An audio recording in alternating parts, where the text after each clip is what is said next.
Hi, and welcome to the city of Nome. You know, during the gold rush here, the city of Nome was the largest city in Alaska, and it's our jumping off point for our Alaskan adventure.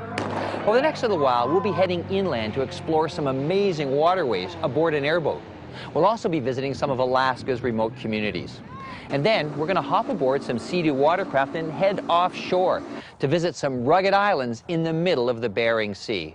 And we'll also take those Sea-Doos all the way to the international date line and then beyond into Russian waters. What we're wearing here is about the most maximum protection you can get for water that's between 35 and 38 degrees. Tim's wearing a dry suit on the outside, a pair of booties, which have been duct taped to minimize the water coming into the dry suit. You can see that the suit's warming up, collecting warm air, and he's inflating like the Michelin Man. Well sealed. We're in Nome, Alaska, preparing for a day of serious cold water sea-dooing. With our Glacier Bay chase boat as backup, we're on our way to explore an island in the middle of the Bering Sea that has a fatal attraction for small airplanes. It used to be in the middle of an FAA holding pattern, and unfortunately some of the pilots didn't believe their instruments and kind of landed into the side of the hill. So we may see some remnants of that. Who knows, might see some walrus, maybe some more gray whale. I'm not sure. Have to go and see.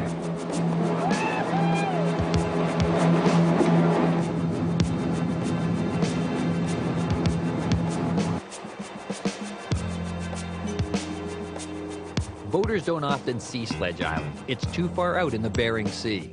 Using the Sea-Doos in the Glacier Bay, we explore this desolate rock.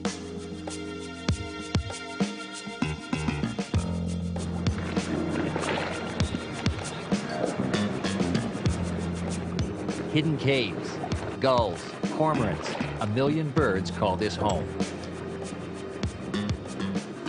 We are brought back to reality as we find the remains of a missing plane that had crashed years ago. Our course from the airplane wreck back to Nome took us directly through the path of a dangerous iceberg.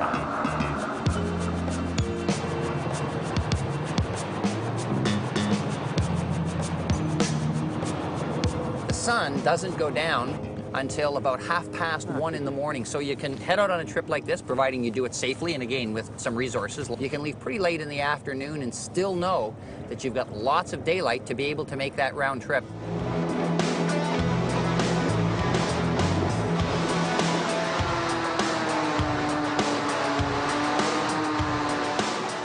I'm John Banke, owner of Wilderness Canoe in Nome, Alaska. When we come back, I'm going to take you for an airboat ride. When you head back inland in this part of Alaska, as you'll see, the views are spectacular and so are the waterways. But you know, if you want to go exploring in water this thin, what you're going to need is a boat that's made for the job. And the best boat is an airboat.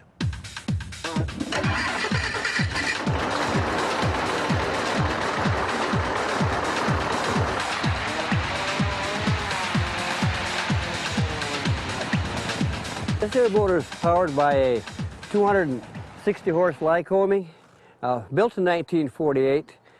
It's got a 6-bladed warp drive prop on it, 2 rudders, see here in the back. It does the steering. Very good airboat. Top speed on it's about 55 miles an hour.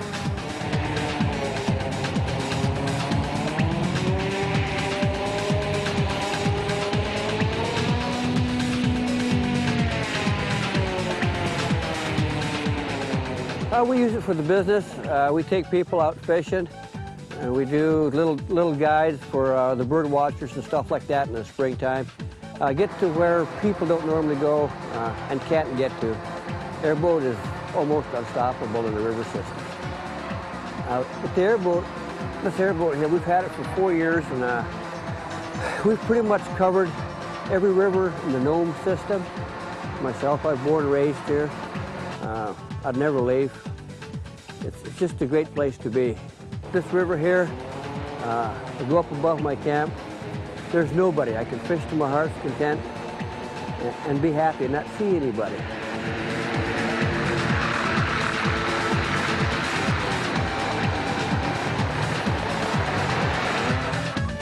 That's not actually true, at least not today. Stopping for a break on the Pilgrim River, John's neighbor literally drops by to see how things are going. Leaving John and the Pilgrim River, we head north to the frontier town of Teller to rendezvous with our Sea-Doos, boat, and equipment. Our mission? To Sea-Doo from Teller, Alaska, up the northwest coast to Wales, and then across the Bering Strait and the international date line to the Russian island of Big Diomede. It will be a world's first, and a trip everyone in Alaska told us not to make. We have 2/10 of a foot of terrestrial tide. And so it's not. So we have no tide. We have wind tide, which can reach 7 feet. Don't be going out in the Bering Sea in a south wind.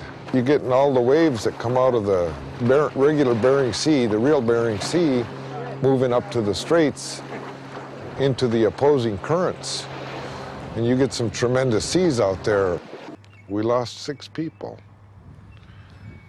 With nothing ever floated. We never found anything. There was 1 small child and the rest adults, and that's an unanswered question. Beginning of a great adventure.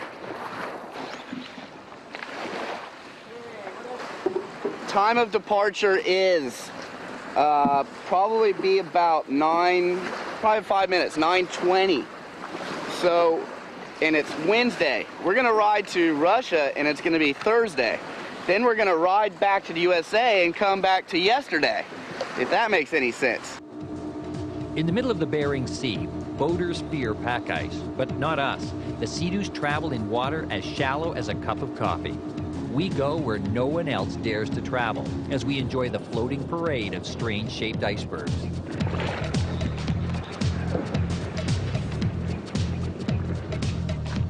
Dave, you're nuts.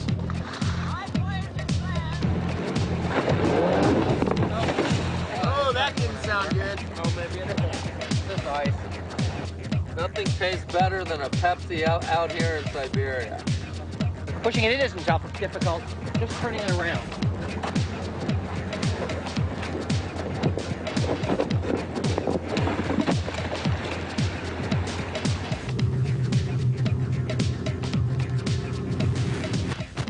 The steering cable on Andre's machine has been damaged beyond repair when it was pulled off the ice incorrectly.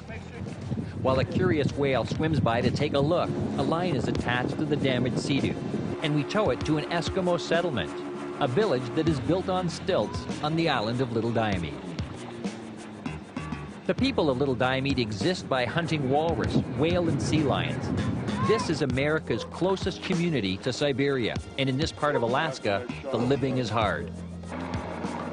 While we ask for permission to beach our damaged Sea-Doo on shore, the village chief prepares to take his men on a hunting expedition.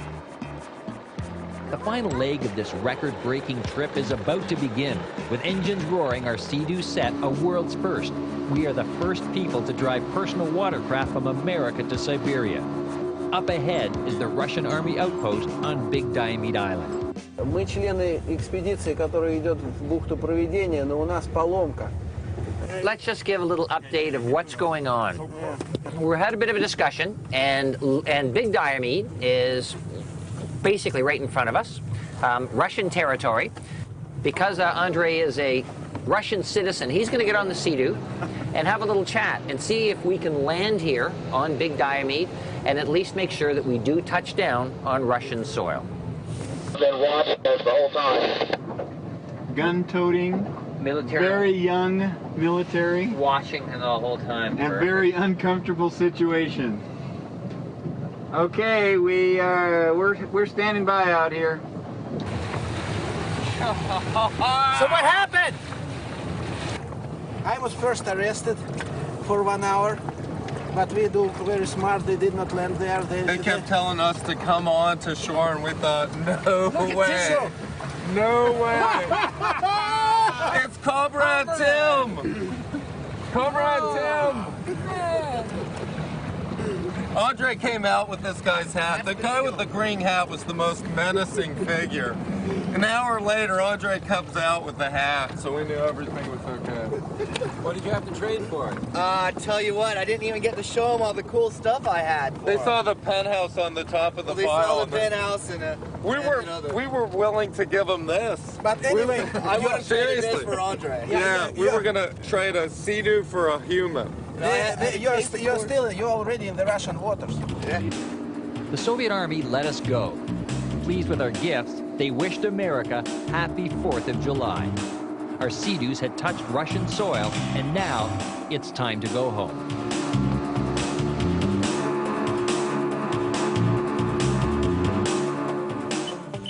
Well, that's it. Our Alaska adventure is over, and we're packing up and preparing to head back south.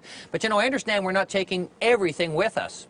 Tim has sold all 3 Sea-Doos to people that live right here in Nome. And I understand that Larry's even got a buyer for the Glacier Bay. Who knows, maybe the new owners will get together and start making some new Sea-Doo adventures of their own.